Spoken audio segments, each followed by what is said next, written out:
Scotland, 1297, a land torn apart by English occupation, a nation bleeding under the iron fist of Edward I, known to history as the Hammer of the Scots. The fields were soaked with the blood of rebellion, the gallows creaked with the weight of patriots, and the people lived in terror of a king who believed Scotland was his by divine right. But among the shadows of resistance, one name began to whisper through the glens and valleys like a prayer of vengeance: William Wallace. What this man did at Stirling Bridge wasn't just a victory, it was a message written in blood, carved into flesh, and designed to haunt the nightmares of every English lord who dared set foot on Scottish soil. What you're about to hear is not the sanitized version taught in classrooms. This is the brutal, visceral truth that history tried to bury. The year 1297 marked one of the darkest chapters in Scotland's struggle for independence. King Edward I of England had systematically dismantled Scottish sovereignty following the disputed succession after King Alexander III's death in 1286.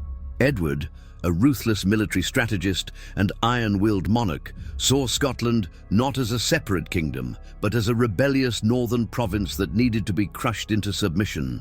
His methods were calculated and merciless. He stripped Scottish nobles of their lands, installed English administrators to collect punitive taxes, and garrisoned English troops throughout the country to enforce his will. The Scottish people were subjected to humiliating laws, forced to quarter English soldiers in their homes, and watched helplessly as their resources were extracted to fund Edward's wars in France and Wales. By the spring of 1297, the situation had become unbearable. English officials governed with impunity, using violence and intimidation to maintain control. Among these officials, one man stood out as particularly hated: Hugh Cressingham, Edward's treasurer in Scotland. Cressingham was a corpulent, arrogant clergyman who took sadistic pleasure in his role as chief tax collector. He squeezed the Scottish people mercilessly, confiscating grain, livestock, and whatever wealth he could extract to fill Edward's coffers. Contemporary Scottish chroniclers described him as greedy beyond measure, a man who grew fat on Scottish suffering while the people starved. He travelled with armed guards, lived in luxury confiscated from Scottish nobles, and openly mocked the idea that Scotland would ever be free again. To the Scottish people, Cressingham wasn't just an administrator. He was the living embodiment of everything they had come to hate about English rule. Against this backdrop of oppression and despair, William Wallace emerged. But who was this man who would become Scotland's most legendary rebel? Wallace was not a great nobleman or a knight of high standing. He was a minor landowner, a member of the lower nobility with no significant political power or military resources. Historical records tell us frustratingly little about his early life. We know he was born around 1270, possibly in Elderslie in Renfrewshire, or perhaps in Ellerslie in Ayrshire. His father was likely Malcolm Wallace, a small landholder who owed allegiance to James Stewart, the High Steward of Scotland. What transformed this obscure figure into a revolutionary leader remains partially shrouded in mystery, though later accounts, including the epic poem by Blind Harry, written nearly 2 centuries later, suggest that personal tragedy played a role. Whether his wife was murdered by English soldiers, as legend claims, or whether other injustices drove him to action, one fact is undeniable. By May 1297, William Wallace had killed the English sheriff of Lanark and ignited a flame of rebellion that would consume Scotland. Wallace's early actions were audacious and brutal. After killing Sheriff William Heselrigg in Lanark, he didn't flee or hide. Instead, he gathered followers and began systematically attacking English positions throughout southern Scotland. His methods were unconventional, born not from formal military training, but from desperation and cunning. He avoided pitched battles where English heavy cavalry and trained men-at-arms held the advantage. Instead, he used ambush, surprise, and intimate knowledge of the Scottish terrain to strike at vulnerable targets. His forces attacked supply convoys, burned English-held castles, and assassinated officials. Each success brought more recruits to his banner. Dispossessed farmers, younger sons of nobles with nothing to lose, outlaws, and men driven by sheer hatred of the occupation flocked to join him. By summer 1297, Wallace commanded a force of several thousand men, though most were poorly equipped and untrained in formal warfare. What they lacked in armor and discipline, they compensated for with rage and desperation. The Scottish resistance in 1297 was not limited to Wallace alone. Throughout the country, nobles and commoners alike had begun to resist English rule. In the north, Andrew de Moray, a young nobleman, had escaped from English custody and raised rebellion in the Highlands.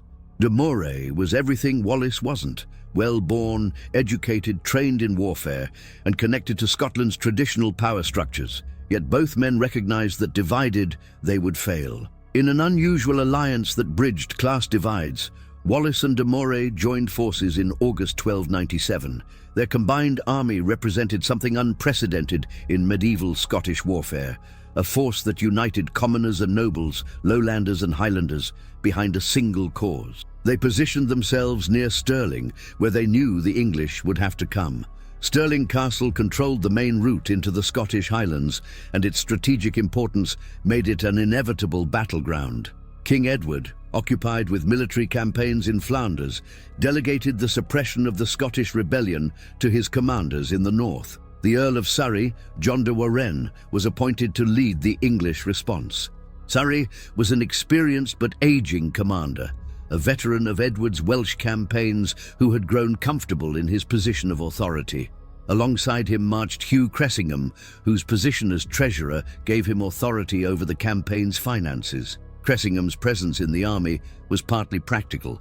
Edward wanted his treasurer to personally oversee the expenditure of funds, but it was also symbolic. Cressingham's participation was meant to demonstrate English dominance, to show that even a fat, unarmed clergyman could march safely through rebellious Scotland under the protection of English arms. The irony of this decision would soon become apparent in the most horrific way possible.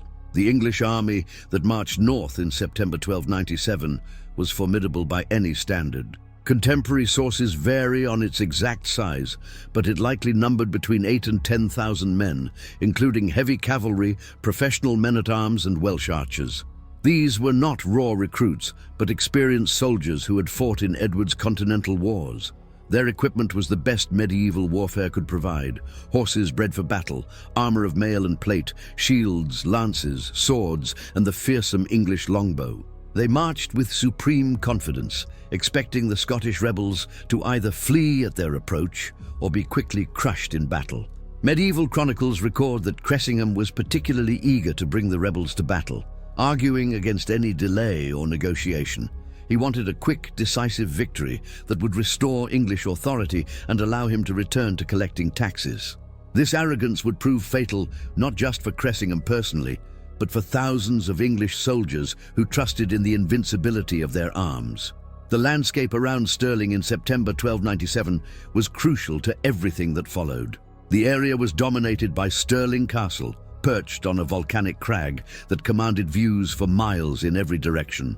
Below the castle, the River Forth meandered through flat, marshy ground before narrowing at a crucial crossing point, a wooden bridge, barely wide enough for two horsemen to ride abreast. This bridge was the only practical way for a large army to cross the river and advance northward into the Highlands.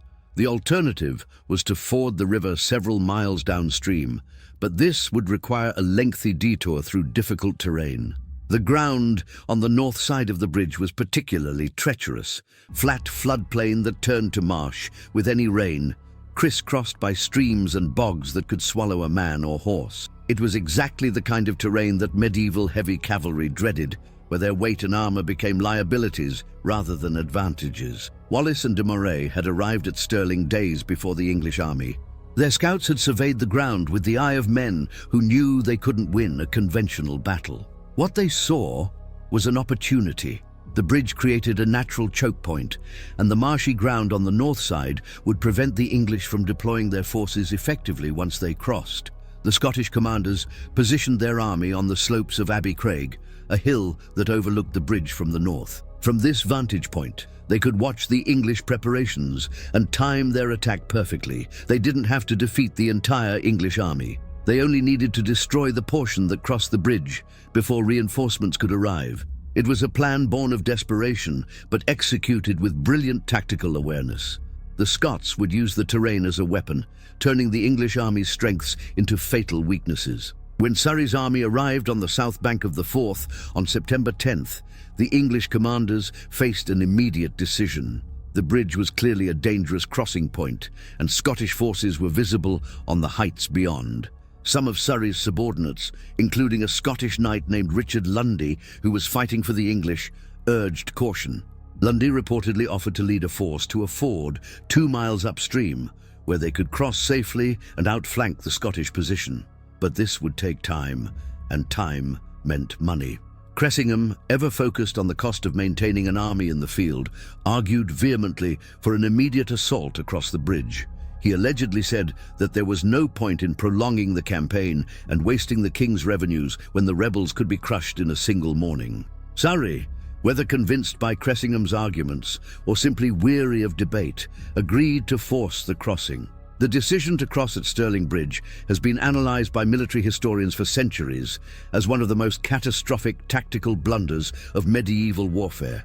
In their defence, the English commanders may have believed that the mere sight of their armoured cavalry would cause the Scottish rebels to flee, as had happened in previous encounters. Medieval warfare often hinged on morale, and poorly equipped rebels frequently broke and ran when faced with charging knights. But Wallace and de Moray were not typical rebel leaders, and their forces, while outmatched in equipment, were fighting for their homes with nothing left to lose. The English also may have underestimated their opponents due to simple prejudice. To men like Cressingham, the Scots were barbarous northerners, incapable of sophisticated military tactics. The idea that these rebels might have planned a trap simply didn't fit with the English perception of their enemies. On the morning of September 11th, the English began their crossing. The bridge could only accommodate 2 or 3 men abreast, so the crossing was painfully slow. First came the vanguard of cavalry, proud knights in full armour mounted on war horses. Behind them came men-at-arms on foot, carrying spears and shields. The process took hours. Imagine the sound. Thousands of hoofbeats on wooden planks, the creak of armour, the shouted orders of commanders trying to maintain formation in such confined space. The Scottish forces on Abbey Craig remained motionless, making no move to contest the crossing. This should have alarmed the English commanders, but it seems to have had the opposite effect. The lack of resistance was interpreted as evidence that the Scots were paralysed by fear, that they would break and run once enough English troops had crossed. Cressingham himself crossed with the advance forces, his bulky frame mounted on a war horse, perhaps enjoying what he thought would be his triumphant moment. Contemporary accounts suggest he was wearing armour, unusual for a clergyman, though whether it was full battle armour or a lighter protection is unclear. Around him crossed some of the finest troops in Edward's army, experienced knights who had fought in France and Wales, hardened soldiers who formed the core of English military power. They deployed on the north bank in the cramped space between the bridge and the rising ground, trying to form into battle lines despite the constricted terrain and marshy ground that sucked at their horses' hooves. Behind them, more troops continued to file across the narrow bridge, the army splitting itself in half with the river between them. Wallace and de Moray waited with inhuman patience. They let more and more English troops cross, allowing them to crowd onto the north bank, where the marshy ground would prevent manoeuvre. The Scottish commanders needed enough English troops across to make the attack worthwhile, but not so many that they couldn't be overwhelmed. They were gambling everything on perfect timing. Medieval chroniclers, writing with the benefit of hindsight, described Wallace watching the crossing like a hunter watching prey walk into a trap. He allegedly told his men to wait until the English forces were at their most vulnerable, split by the river, with neither half able to support the other. When approximately half the English army had crossed, roughly 4,000 to 5,000 men crowded onto the marshy ground with their backs to the river, Wallace gave the signal. The Scottish attack came like an avalanche. Thousands of Scots charged down from Abbey Craig with terrifying speed, screaming their war cries, their weapons raised. But they didn't charge directly at the English forces. The main thrust of the Scottish attack was aimed at the bridge itself. Wallace had positioned a force specifically to cut off the English troops on the north bank from their comrades on the south. Scottish soldiers, Many armed with axes and spears swarmed onto the bridge and began hacking at its wooden supports while holding off any English troops trying to cross. Within minutes, the bridge became impassable. Some Scots may have even destroyed sections of it, though accounts vary. What is certain is that the English army was now physically divided, with thousands of their best troops trapped on the north bank, with no means of escape except to swim the deep, fast-flowing Forth or fight their way through the Scottish forces. The trapped English forces tried desperately to form defensive lines, but the terrain made it impossible.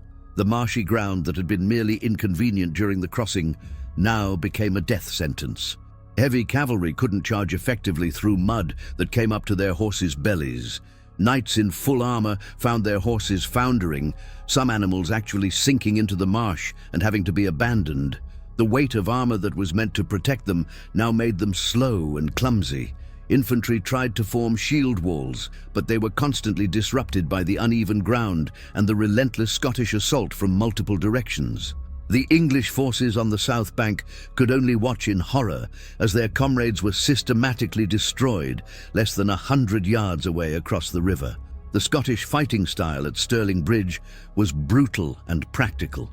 Wallace's men were armed primarily with long spears, axes and swords. They couldn't match the English in armor or horsemanship, but in close quarters combat on terrible ground, these advantages evaporated. Scottish spearmen worked in groups, surrounding English knights and pulling them from their horses. Once a knight was on the ground, his armor became a liability. The joints in plate armor, designed to allow movement, were also weak points. Scottish soldiers drove daggers through gaps in armor at the armpit, groin and neck. They used axes to dent helmets and stun opponents before finishing them with knife thrusts. The sound must have been nightmarish. The screams of dying men and horses, the clash of metal on metal, the wet sucking sound of bodies falling into mud, the shouted Gaelic war cries of the Scots mixed with the desperate cries in Norman French and English. Hugh Cressingham, the hated treasurer, was among those trapped on the north bank.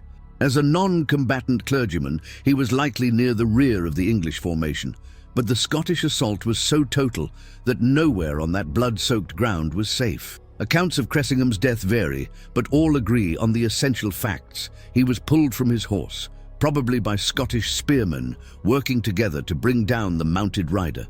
Once on the ground, with Scottish soldiers swarming around him, he would have been quickly killed. Some chronicles suggest he tried to surrender, offering ransom as was customary for prisoners of rank. But the Scots were not interested in ransom. They were interested in revenge. Cressingham's death was not quick or clean. He was butchered on the battlefield, hacked apart by men who had suffered under his taxation and cruelty for years. But death was not the end of Cressingham's ordeal. What happened next is documented in multiple medieval chronicles and represents one of the most shocking acts in medieval warfare. After the battle, as Scottish soldiers moved through the killing ground, stripping the dead of armor and valuables, Cressingham's corpse was singled out for special treatment. His body was skinned, not partially, but completely. The skin was carefully removed from the corpse in the way a hunter would skin a deer. This was not random mutilation born of battle frenzy.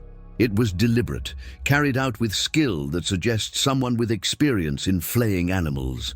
The flaying of Cressingham's body would have taken time and concentration, performed after the fighting had ended, when the Scots had leisure to exact their revenge on the corpse of the man who had symbolized English oppression. The reasons for this horrific act were multi-layered. On one level, it was pure revenge. Cressingham had made himself personally hated through his role as tax collector and his open contempt for the Scottish people.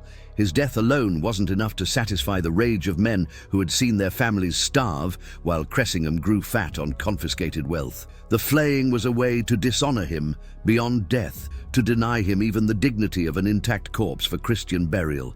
But it was also a political statement. By flaying the body of such a high-ranking English official, Wallace was sending a message that couldn't be misunderstood. The English were not invincible.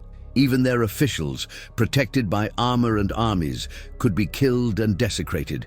The act was designed to inspire terror in other English administrators and hope in Scots still living under occupation. What was done with Cressingham's skin is the subject of some of history's most disturbing legends. The most widely repeated account comes from later Scottish chronicles, which claim that Wallace had strips of Cressingham's skin made into practical items. Some sources specify that Wallace had a sword belt made from the treasurer's skin, which he wore as a macabre trophy. Other accounts mention that pieces were distributed among Scottish leaders or sent to various towns as proof of the English defeat. How much of this is literal truth and how much is embellishment added by later chroniclers is impossible to determine with certainty. What we do know from English administrative records is that Cressingham's body was not recovered intact. English documents from the period reference Cressingham's death at Stirling and note that his body was abused by the Scots, language that medieval writers used to describe corpse desecration. The flaying of Cressingham's body must be understood in the context of medieval warfare and justice. The Middle Ages were a time of extreme violence by modern standards. Public executions were common and deliberately gruesome, designed to serve as deterrents. Traitors were hanged, drawn and quartered. Criminals were broken on the wheel, burned alive, or subjected to other tortures before execution. In warfare, the mistreatment of enemy dead was not unknown, though usually limited to displaying severed heads or mutilating bodies to prevent their recognition. But flaying was exceptional, even by medieval standards. It was a punishment usually reserved for the worst criminals or enemies, documented in some biblical and classical sources, but rarely in medieval European warfare. For Wallace to order or allow this act demonstrates the depth of Scottish hatred for the occupation and the deliberate choice to fight a total war without the usual medieval conventions limiting violence. The propaganda value of Cressingham's flaying, from Wallace's perspective, was immense. News of the desecration spread rapidly throughout Scotland and England. For Scots still under English occupation, it was proof that resistance was possible, that the English could be beaten and humiliated.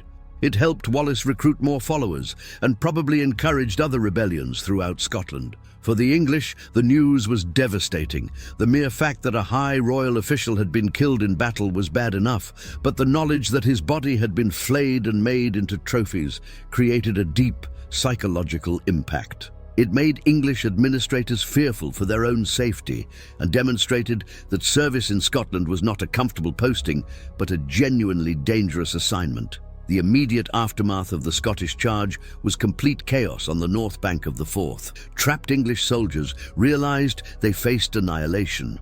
Some tried to fight their way back to the bridge, only to find it blocked or destroyed. Others attempted to swim the river in full armor, a decision that was almost always fatal. The River Forth at Stirling is deep and fast-flowing, with a strong current that would sweep away even a strong swimmer unencumbered by armor. A knight in full mail and plate armor, weighing perhaps 60 or 70 pounds, simply sank like a stone. Chronicles record that bodies in armor could be seen on the riverbed for years afterward. Some desperate soldiers tried to remove their armor before entering the water, but this left them vulnerable to Scottish arrows and spears while they struggled with buckles and straps.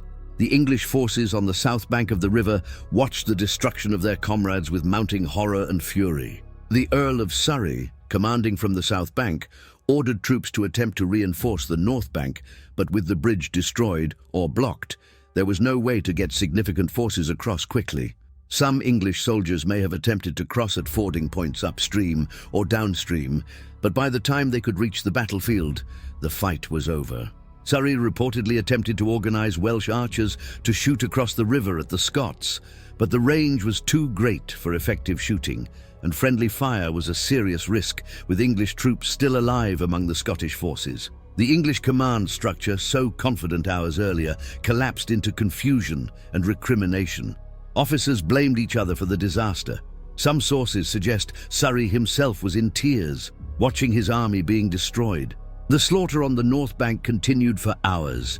Medieval battle was exhausting work. Men could only fight intensely for minutes at a time before needing rest, and the close-quarters combat at Stirling Bridge was especially draining.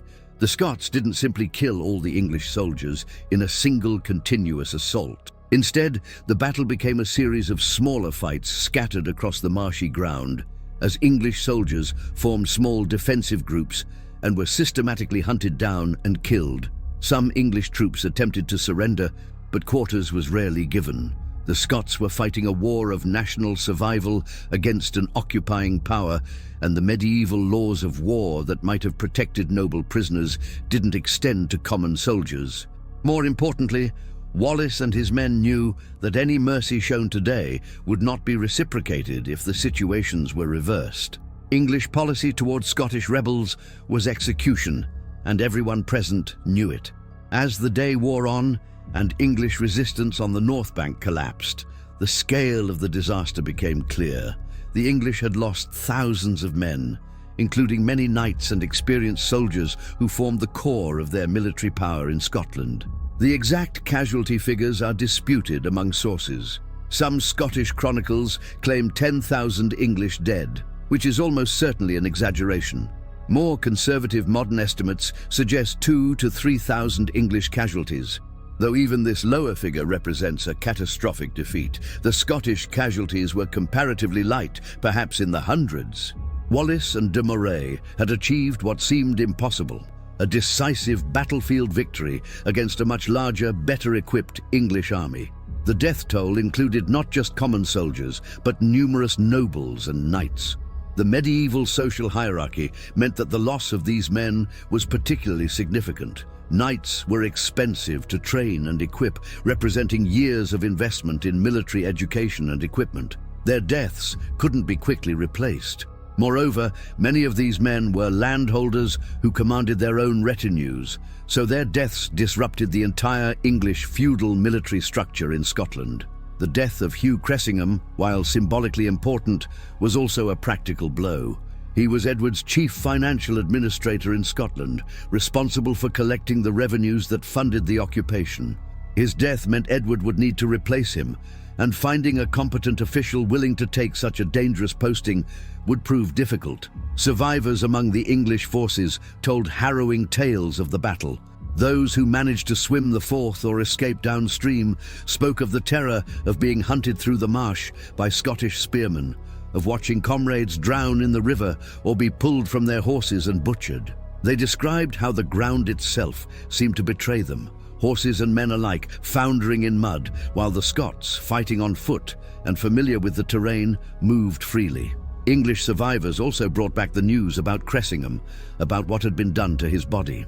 These accounts, spreading through England, created a portrait of William Wallace as something almost demonic, a rebel leader who didn't just defeat English armies, but desecrated their dead in ways that violated every norm of civilized warfare. The English retreat from Stirling was nearly as chaotic as the battle itself. Surrey, his army shattered and demoralized, ordered an immediate withdrawal south. The retreat was hasty and poorly organized. Supply wagons were abandoned. Some sources suggest the English fled so rapidly that they didn't even stop in the towns they passed through, fearing Scottish pursuit. The Earl of Surrey himself reportedly rode so hard in his retreat that his horse died under him, and he had to commandeer another to continue his flight. This was not an organized military withdrawal, but a rout, a panicked flight by an army that had lost all confidence in its commanders and its ability to fight. The English didn't stop until they reached the fortifications of Berwick, near the English border, leaving all of central Scotland undefended. Wallace and de Moray didn't immediately pursue the retreating English army south. Their forces, while victorious, were exhausted from the battle and still consisted mostly of infantry who couldn't match the speed of a cavalry retreat.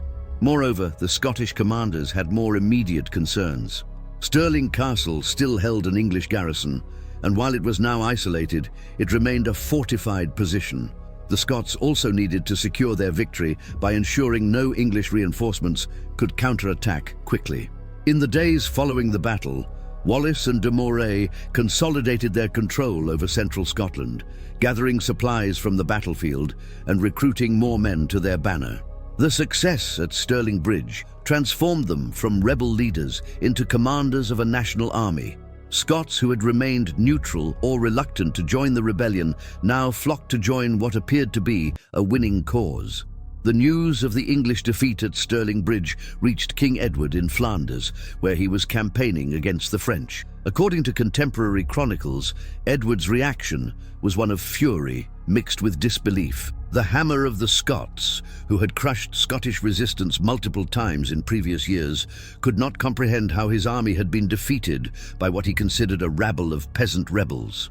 Edward immediately began preparations to return to England and personally lead an army north to crush the rebellion. But the campaign season was already late in the year, and winter made major military operations impossible. Wallace and the Scots had won not just a battle, but precious time to consolidate their position. In the aftermath of Stirling Bridge, William Wallace's reputation transformed dramatically. Before the battle, he had been one of several rebel leaders, known mainly in southwest Scotland. After Stirling Bridge, he became a national hero and the de facto military commander of Scotland's resistance. The Scottish nobility, many of whom had remained neutral or even sided with the English out of pragmatism, now had to reconsider their positions.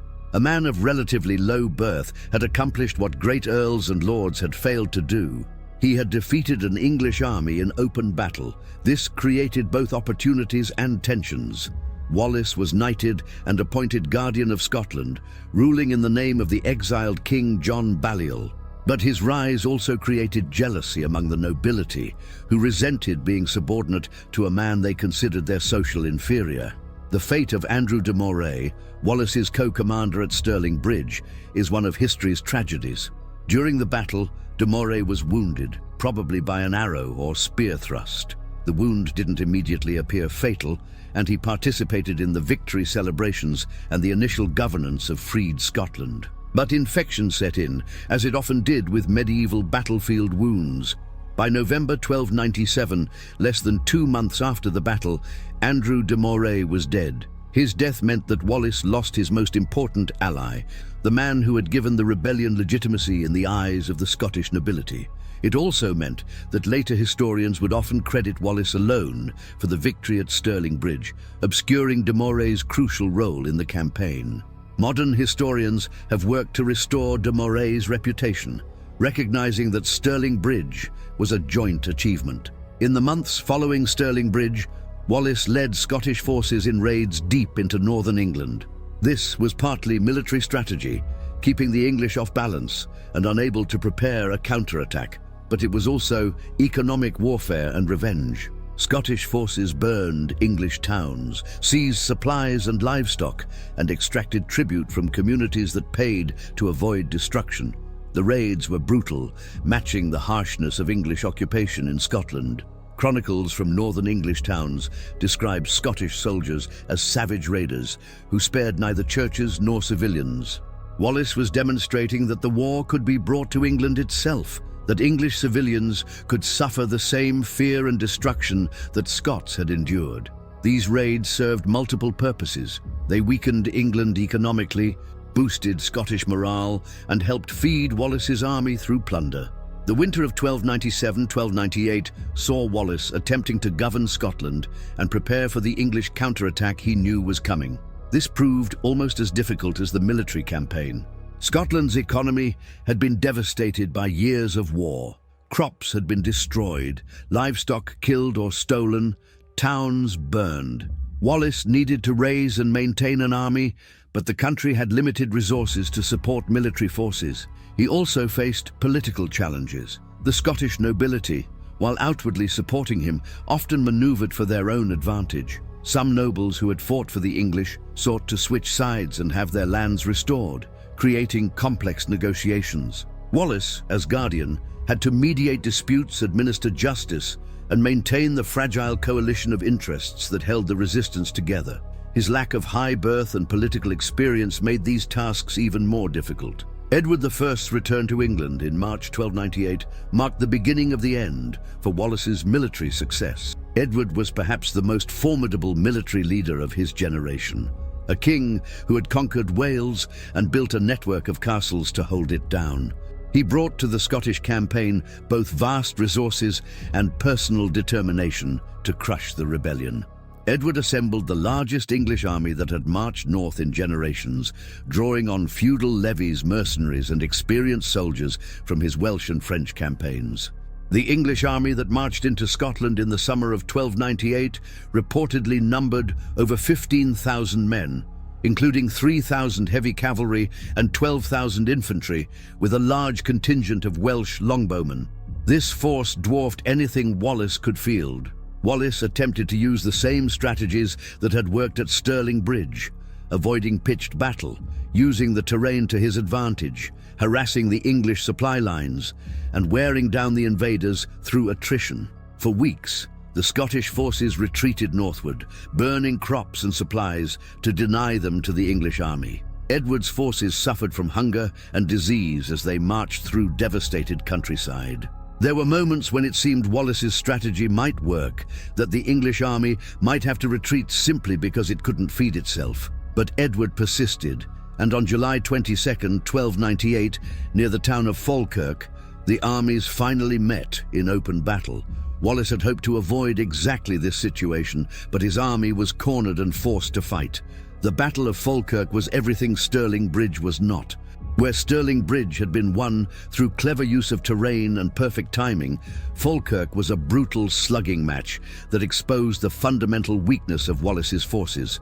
They lacked the heavy cavalry and defensive armor to stand against a fully equipped English army on open ground. Wallace arranged his army in schiltrons, circular defensive formations of spearmen that could resist cavalry charges. These formations held initially, with English knights unable to break through the hedges of Scottish spears. But Edward had learned from Stirling Bridge. He used his Welsh longbowmen to pound the stationary Scottish formations with arrows. Medieval longbows could pierce mail armor at close range, and the massed volleys devastated the closely packed Scottish spearmen. When the schiltrons finally broke under the arrow storm, English cavalry charged in to complete the slaughter. The defeat at Falkirk shattered Wallace's position as Guardian of Scotland. He resigned or was forced from power, replaced by Scottish nobles who believed they could negotiate better terms with Edward. Wallace himself disappeared from the historical record for several years, possibly traveling to France to seek support from the French king, Scotland's traditional ally. Some accounts place him in Norway or Rome, desperately seeking international support for Scotland's cause. What is certain is that he continued to be a wanted man, hunted by the English with a substantial price on his head. Edward never forgot Stirling Bridge or the humiliation of Cressingham's fate. He wanted Wallace captured alive, not for a quick execution, but for public punishment that would serve as a warning to any future rebels. The years between 1298 and 1305 saw Scotland's independence struggle continue under different leaders. Robert the Bruce and John Comyn, rival claimants to the Scottish throne, led the resistance, sometimes together and sometimes in competition with each other. There were victories and defeats, peace negotiations, and renewed warfare. Through all of this, William Wallace remained a fugitive and a symbol. His name was invoked by other rebel leaders, and songs and stories about Stirling Bridge kept alive the memory that English power could be challenged. But the reality was that Wallace, the common-born soldier, had been pushed aside by the great nobles who believed they, not a minor landowner, should lead Scotland. Wallace's capture in August 1305 near Glasgow was the result of betrayal. He was seized by men loyal to Sir John de Menteith, a Scottish knight who had made peace with the English. The circumstances of the capture are disputed. Some sources claim Wallace was betrayed during a meeting, others that he was caught by surprise at night. What followed was inevitable. Wallace was taken in chains to London, transported like a caged animal to be displayed before his enemies. Edward wanted Wallace alive, specifically so that he could be tried and executed publicly.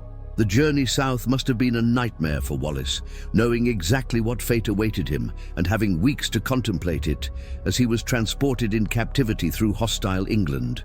On August 23, 1305, William Wallace was brought to Westminster Hall in London for trial. The proceeding was a formality, a piece of theatre designed to give legal cover to what was essentially a political execution. Wallace was charged with treason against King Edward, with murder, arson, and various other crimes. The charge of treason was particularly cruel because Wallace had never sworn allegiance to Edward, so he could not legally be a traitor. When this was pointed out, Wallace reportedly replied that he could not be a traitor to a king he had never acknowledged. But the outcome was never in doubt. Wallace was convicted and sentenced to be hanged, drawn, and quartered, the most severe punishment in English law, reserved for traitors. The execution of William Wallace on August 23, 1305, was designed to be a public spectacle of state power. Wallace was stripped naked and dragged through the streets of London behind horses, pelted with filth and jeered at by crowds. He was taken to Smithfield, a traditional execution ground. The execution itself was a carefully choreographed horror. Wallace was hanged until nearly dead, but cut down while still alive. He was then castrated, disemboweled, and his entrails burned before his eyes while he was still conscious. Only then was he beheaded and his body cut into 4 quarters. His head was placed on a spike on London Bridge, displayed as a warning. His quartered body was sent to 4 Scottish cities, Newcastle, Berwick, Stirling, and Perth, to be displayed as a warning to anyone else considering rebellion. Edward believed that Wallace's gruesome execution would end Scottish resistance by demonstrating the futility of challenging English power. He was wrong. Wallace's execution had the opposite effect. It transformed Wallace from a military leader into a martyr. The brutality of his death, rather than intimidating the Scots, enraged them and provided a rallying point for continued resistance. Within a year of Wallace's execution, Robert the Bruce had murdered his rival John Comyn, claimed the Scottish throne, and renewed the independence struggle. Bruce would fight for over 20 years, eventually winning Scotland's independence through the Treaty of Edinburgh-Northampton in 1328, long after Edward I's death. Bruce succeeded where Wallace failed, but he did so building on the foundation that Wallace had laid at Stirling Bridge. The story of what happened to Hugh Cressingham's skin took on legendary status in Scottish popular culture. Whether or not Wallace actually wore a belt made from Cressingham's skin, the story was repeated and believed because it fit perfectly with how the Scots wanted to remember both the hated treasurer and their heroic rebel. The tale served multiple purposes. It was a story of revenge against oppression, a demonstration that no English official was safe, and a visceral symbol of Scottish defiance. Later, Scottish chronicles and poems, particularly Blind Harry's epic The Wallace, written in the 1470s, emphasized and elaborated on the gruesome fate of Cressingham's body, using it to illustrate Wallace's determination and the justice of the Scottish cause. The long-term impact of Stirling Bridge extended far beyond the immediate military consequences. The battle demonstrated that Scottish forces, despite being outmatched in equipment and training, could defeat English armies through superior tactics and use of terrain. This lesson was not lost on future Scottish commanders. Robert the Bruce, when he renewed the independence struggle, used many of the same guerrilla tactics that Wallace had pioneered, avoiding pitched battles when possible, using the terrain, striking at vulnerable targets, and wearing down superior enemies through attrition. Bruce's greatest victory at Bannockburn in 1314, while different in detail from Stirling Bridge, followed similar principles of choosing favorable ground and using terrain to neutralize English advantages. Stirling Bridge also entered European military consciousness as an example of how determined infantry could defeat heavy cavalry under the right conditions. This was a crucial lesson at a time when mounted knights dominated medieval warfare. The battle was studied by military commanders and chroniclers throughout Europe. The idea that common soldiers, properly led and fighting on favorable ground, could defeat aristocratic cavalry challenged the entire social order of medieval society, where military prowess was supposed to be the exclusive preserve of the knightly class. The Swiss pike formations that would dominate later medieval battlefields and the Flemish infantry victories against French knights at battles like Courtrai in 1302, all built on lessons that Stirling Bridge had demonstrated. The treatment of Cressingham's body also entered the medieval consciousness as an example of the brutality of warfare when conducted without the usual aristocratic conventions. Medieval warfare between Christian kingdoms usually followed certain rules. Nobles could expect to be ransomed rather than killed, bodies were treated with some respect, and there were limits on violence even in the midst of war. These conventions were honored more in theory than practice, but they represented an ideal. Wallace's treatment of Cressingham violated all these conventions, demonstrating that the Scottish rebellion was not conventional warfare, but a war of national survival, where no quarter would be given. This had profound implications for how the English conducted their subsequent campaigns in Scotland, leading to increased brutality on both sides. The historical evidence for the flaying of Cressingham and the use of his skin comes from multiple independent sources, both Scottish and English. English administrative documents refer to Cressingham's death and the abuse of his body. Scottish chronicles, while sometimes exaggerating details, consistently mention the flaying. Later, English chroniclers, like the Lanercost Chronicle, also reference it. The consistency across sources suggests that something genuinely shocking happened to Cressingham's body, even if some specific details may have been embellished over time. Modern historians generally accept that Cressingham was flayed, though debate continues about exactly what was done with his skin and how much Wallace personally ordered versus what his soldiers did on their own initiative. The psychological impact of Cressingham's fate on English officials in Scotland was significant and documented in English records.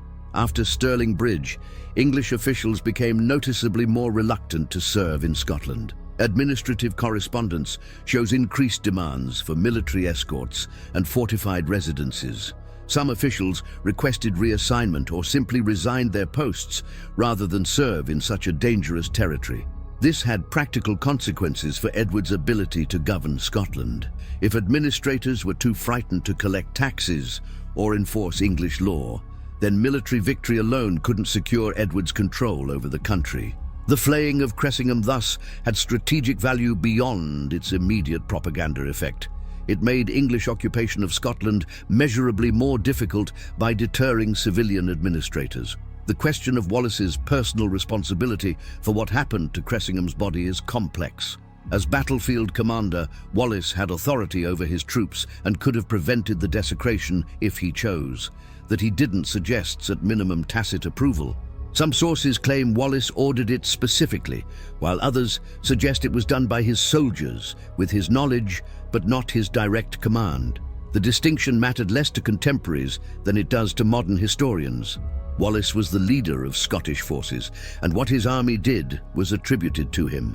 By not stopping or punishing those who flayed Cressingham, Wallace accepted responsibility for the act. This was consistent with his overall approach to warfare. He fought without regard for conventional limits, using psychological warfare and terror tactics, because those were the weapons available to a force that couldn't match the English in conventional military power. The Battle of Stirling Bridge became central to Scottish national identity, a foundational myth of resistance against oppression.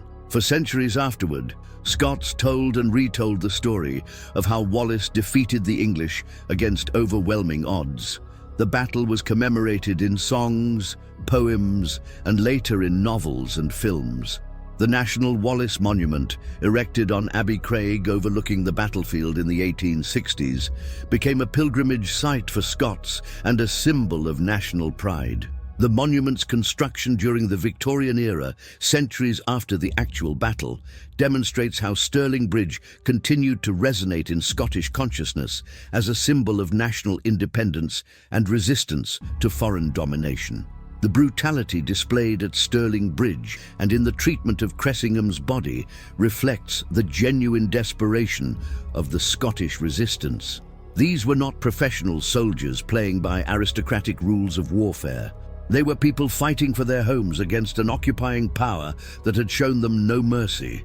English policy in Scotland included mass executions of rebels, confiscation of property, and systematic destruction of resistance. In this context, the flaying of Cressingham, while shocking, was part of a larger pattern of total warfare where both sides escalated violence in response to each other. The Scots had watched their countrymen hanged, their castles destroyed, their lands confiscated.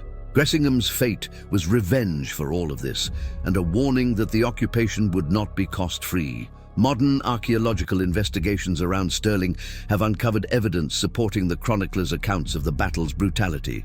While few bodies have been recovered from the battlefield itself, likely because most were recovered and buried in the immediate aftermath, archaeological surveys have identified areas of disturbed ground consistent with mass burial sites.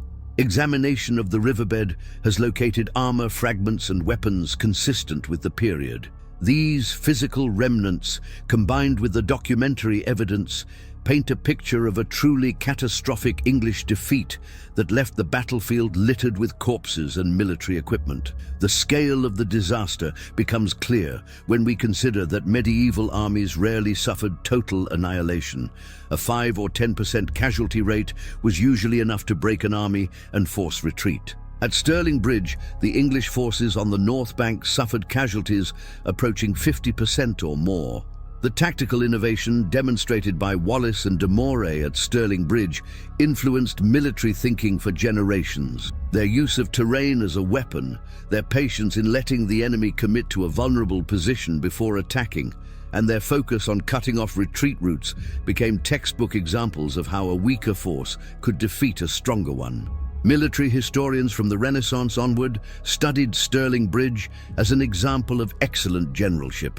The battle demonstrated principles that remain relevant in military education: the importance of terrain, the value of patience and timing, the need to match tactics to available forces rather than trying to fight the way a stronger opponent wants to fight, and the psychological dimension of warfare.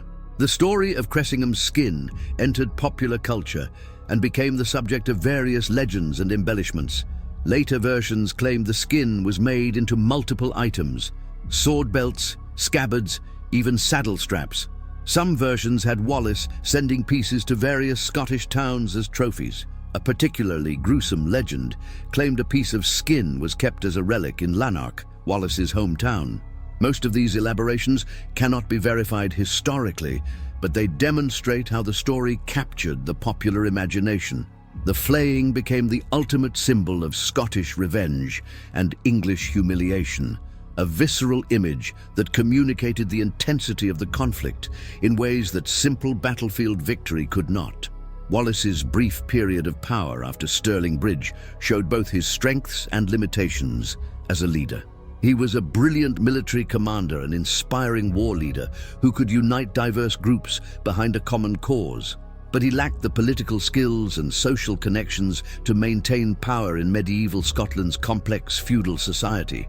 The nobility, who resented taking orders from a man of low birth, the competing claims of various Scottish factions, and the practical difficulties of governing a war-torn country, all proved beyond Wallace's ability to manage. His resignation after Falkirk suggests he recognized these limitations, stepping aside for leaders who might negotiate a political settlement. Yet this political failure doesn't diminish his military achievements or his symbolic importance. Sometimes history needs warriors more than diplomats. The English perspective on Stirling Bridge and its aftermath was one of profound shock and a desire for revenge that shaped policy toward Scotland for decades. To English chroniclers and officials, Wallace was not a freedom fighter, but a terrorist who violated the laws of civilized warfare. The flaying of Cressingham was held up as proof of Scottish barbarity and used to justify increasingly harsh measures against the Scottish resistance. Every English military campaign into Scotland after Stirling Bridge was conducted with enhanced brutality, with English forces explicitly ordered to devastate the country and punish the civilian population. This created a cycle of escalating violence. The more brutal the English became, the more desperate Scottish resistance grew, which in turn provoked even harsher English responses. Stirling Bridge wasn't the beginning of this cycle, but it marked a point where both sides abandoned any pretense of restraint. The medieval concept of honor and how it was violated at Stirling Bridge deserves consideration. Medieval warfare among Christian kingdoms was governed by an ideal of chivalry that, while frequently breached in practice, still established expectations of behavior. Knights were supposed to show mercy to defeated opponents of equal rank, to fight bravely but fairly, and to treat bodies with respect. These conventions didn't apply to common soldiers, who could expect no mercy, but they were supposed to protect nobles and officials. By flaying Cressingham, who was both a royal official and a clergyman, Wallace's forces violated multiple layers of medieval custom. This violation was intentional and strategic. Wallace was demonstrating that the Scottish resistance would not honor conventions that the English themselves had abandoned in their brutal occupation of Scotland. The question of whether Wallace's brutality at Stirling Bridge helped or hurt the Scottish cause is debated among historians. On one hand, the shock value of the victory and the fate of Cressingham inspired Scottish resistance and demonstrated English vulnerability. On the other hand, it hardened English determination to crush the rebellion and provided propaganda justification for brutal countermeasures. Edward I, who might have been willing to negotiate some form of limited Scottish autonomy, was enraged by Stirling Bridge and determined to completely subjugate Scotland. The treatment of Wallace himself, when he was finally captured, reflected this rage. His execution was deliberately made as brutal as possible, in part as revenge for what had happened to Cressingham. In this sense, the cycle of violence that Stirling Bridge exemplified ultimately harmed both sides, extending the conflict for decades. In conclusion, the Battle of Stirling Bridge and its brutal aftermath represent one of the most significant events in Scottish history. The military victory demonstrated that English occupation could be resisted successfully, providing a template for the campaigns that eventually won Scottish independence. The treatment of Hugh Cressingham's body, while shocking, was a calculated act of psychological warfare that sent a message about Scottish determination that resonated throughout Britain and Europe. William Wallace, through his victory at Stirling Bridge and his willingness to fight without regard for conventional limits, became a symbol of national resistance that transcended his actual historical achievements. The battle proved that sometimes the weak can defeat the strong through superior tactics, determination, and willingness to fight without restraint. The blood spilled at Stirling Bridge and the gruesome fate of Cressingham were the price of Scottish independence, proof that freedom is never granted by oppressors but must be taken by force, regardless of the cost. The legacy of Stirling Bridge extends to modern understanding of guerrilla warfare and resistance movements. Wallace's tactics, using terrain, avoiding enemy strengths, targeting vulnerable assets, maximizing psychological impact, are recognized as fundamental principles of asymmetric warfare.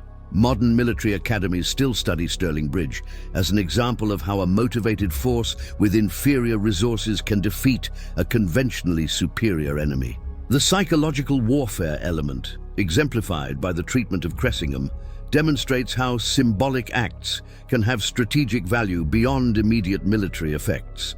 Wallace understood, perhaps intuitively, rather than through formal military education, that war is as much about will and morale as it is about weapons and numbers. By making an example of Cressingham, he attacked English morale while boosting Scottish confidence, achieving psychological effects that were as important as the tactical victory on the battlefield. The moral complexity of Stirling Bridge challenges simplistic historical narratives.